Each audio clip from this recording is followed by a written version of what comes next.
Hey guys, welcome back to a brand new Ninjago video here on the channel. My name is TannerFishies. In today's video, we are going to be discussing the character of Wyldfyre in Ninjago Dragons Rising and what exactly her power is, her elemental power. Now with that being said, this video will contain spoilers for Ninjago Dragons Rising. You have been warned. If you have not yet seen the first 10 episodes of Ninjago Dragons Rising Season 1 Part 1, you should probably watch those before you check out this video. If you have seen those episodes or you just don't care about spoilers, welcome. Let's talk about Wyldfyre's elemental power, because I am certain that it's not going to be fire. Now, in Ninjago Dragons Rising, we were introduced to the character of Wyldfyre, a character that does indeed have an elemental power. She is a new elemental master. Her origin is kind of unknown, but she was raised by the Heatwave Dragon and some random robot, so her speech isn't really the best, but she does know some basic combat with her elemental power, which again, I don't think is fire. Now, right off the bat in Ninjago Dragons Rising, the characters all mistake Wyldfyre's power for being fire. In fact, even Kai, the Fire Master, thinks that Wyldfyre's power is fire. And honestly, I can see why. Just comparing the two powers, they are very similar. But Wyldfyre's power is different, and in fact, we do have some early Ninjago leaks that do explain what those powers are. Of course, before we talk about that though, I must give you guys another spoiler warning. Again, spoilers for Ninjago Dragons Rising post Part 1. You have been warned. So according to some early Ninjago Dragons Rising leaks, Wyldfyre's power is not actually fire,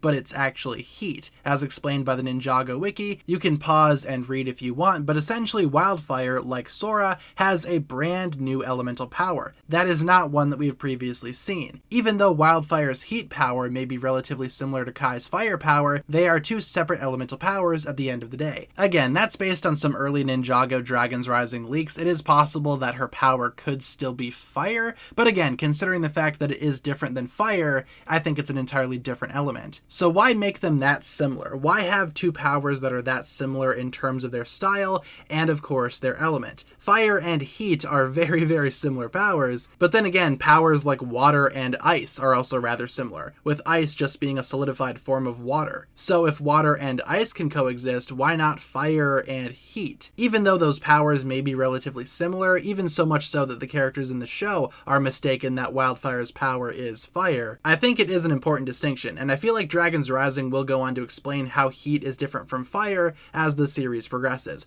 Wyldfyre really didn't have that much of a presence in Part 1, only showing up towards the very end, so I feel like in Part 2, maybe even beyond Part 2, once she starts training with Kai, once she starts growing her power even further, we will see how these two elemental powers are different. So with that being said, guys, that'll pretty much wrap it up for my thoughts here. Thank you so much for watching today's video. Leave a comment down below discussing whether or not you think heat is a good elemental power, and when do you think they will reveal that in Ninjago Dragons Rising. With that being said, thank you so much for watching. If you guys enjoyed today's video, feel free to like and subscribe, do all that fun stuff, and I will talk to you guys again very, very soon.